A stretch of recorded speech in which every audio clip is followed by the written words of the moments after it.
দর্শক, এই বিষয়ে বিস্তারিত জানাতে লালমনিরহাট থেকে আমাদের সাথে সরাসরি যুক্ত হচ্ছেন সহকর্মী তন্ময় আহমেদ নয়ন। নয়ন নয়ন সমাবেশ তো শেষ, তো সমাবেশ শেষে এখন কি কি কর্মসূচি পালিত হচ্ছে বিস্তারিত জানাবেন।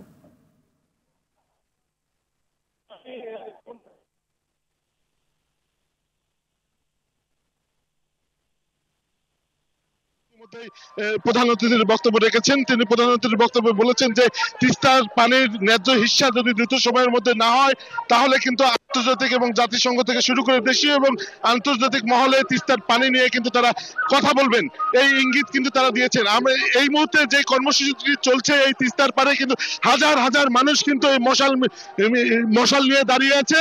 এই তিস্তার পারে কিন্তু হাজার হাজার মানুষের হাতে মশাল, এই মশালগুলো নিয়ে তারা তিস্তার একদম নদীর কিনারে দাঁড়িয়ে আছে। আপনারা নিশ্চয়ই দেখতে পাচ্ছেন যে এখানে হাজার হাজার মানুষ এই তিস্তার মশাল নিয়ে দাঁড়িয়ে আছে। আপনাকে যদি জানিয়ে রাখি যে আজকে সারাদিন কিন্তু সকাল 10টায় নদী রক্ষা আন্দোলনের প্রধান সমন্বয়কারী আসাদুল হাবিব দুলু কিন্তু 50,000-এর অধিক মানুষ নিয়ে কাউনিয়ার উদ্দেশ্যে পদযাত্রা করেছেন এবং হাজার হাজার মানুষ নিয়ে কিন্তু তিস্তা নদীর পানিতে দাঁড়িয়ে কিন্তু প্ল্যাকার্ড প্রদর্শন করে তারা প্রতিবাদ জানিয়েছেন। তাদের দাবি হচ্ছে একটি, যে তারা তিস্তার পানির ন্যায্য হিস্যা চান, তিস্তার মেগা পরিকল্পনা বাস্তবায়ন চান। আমরা যদি আপনাকে আরো জানিয়ে রাখি যে বিএনপির ভারপ্রাপ্ত চেয়ারম্যান তারেক রহমান বলেছেন যে আগামীতে যদি বিএনপি সরকার ক্ষমতায় আসে, সাধারণ মানুষ যদি বিএনপিকে ক্ষমতায় নিয়ে আসে, তাহলে অগ্রাধিকার ভিত্তিতে কিন্তু তিস্তার পানির ন্যায্য হিস্যা এবং তিস্তার মহাপরিকল্পনা বাস্তবায়নের জন্য তারা দ্রুত পদক্ষেপ গ্রহণ করবেন। আপনাকে আরো জানিয়ে রাখি, বিএনপির ভারপ্রাপ্ত চেয়ারম্যান তারেক রহমান কিন্তু আজ রাতেও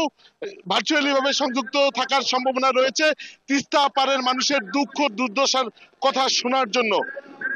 এখন মশাল মিছিল হবে, মশাল প্রজ্বলনের পরেই কিন্তু সাংস্কৃতিক অনুষ্ঠান সহ আরো বিভিন্ন অনুষ্ঠান রয়েছে। এই ছিল তিস্তা পারের সর্বশেষ অবস্থা।